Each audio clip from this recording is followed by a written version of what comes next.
Dans un village voisin de Campagnole, qui est l'une des communes les plus étendues de France, il y a des hameaux de 10 ou 12 habitants assez éloignés du chef-lieu et comme ce village a fusionné avec un autre pour les ordures ménagères, on a commencé à pratiquer le tri sélectif il y a assez longtemps.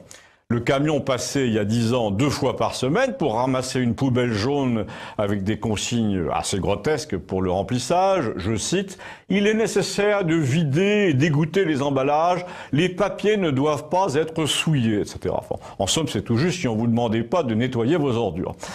Ensuite, les choses s'accélèrent, la folie de l'innovation saisit carrément les élus du coin et la communauté de communes s'agrandit et achète un camion avec un bras articulé, un truc, vous savez, qui a pour objet d'épargner aux éboueurs, pour qui c'est vraiment trop dur, de s'accrocher à l'arrière du camion et de descendre.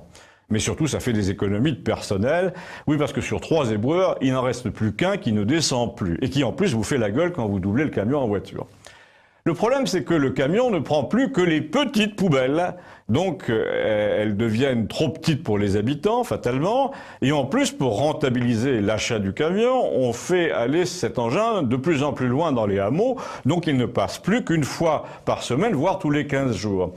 Mais alors, me direz-vous, les caisses jaunes, celles où il fallait pas mettre le papier souillé, on en fait quoi? Ah, mais on peut les garder chez soi, ça a coûté dans les 150 000 € à la communauté de communes, mais tant pis, on vous les laisse, hein.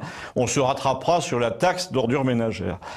Du côté des particuliers, sur le marché de l'occasion, ça part quand même assez difficilement, ce genre de truc, ça encombre la cour, et puis on ne sait plus quoi faire de ce qu'on y mettait autrefois au titre du tri sélectif. Mais c'est simple, on vous répond qu'il faut les apporter au point de collecte à 1 kilomètre.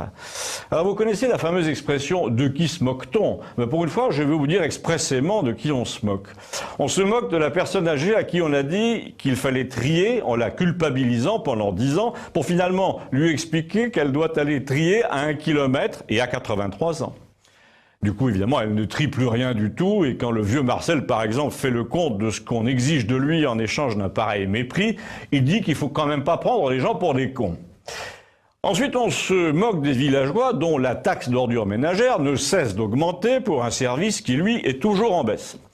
Et puis, on se moque des contribuables en achetant à leurs frais des camions compliqués qui ne transportent que de petites poubelles insuffisantes pour 15 jours.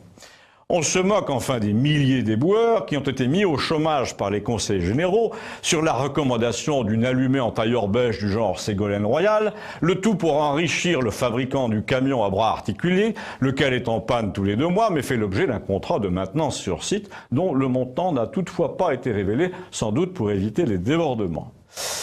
En fin de compte, il est à craindre, vous allez voir, que ça ne finisse par déborder quand même. Notamment à cause d'odieux populistes dans mon genre. Merci de m'écrire ici.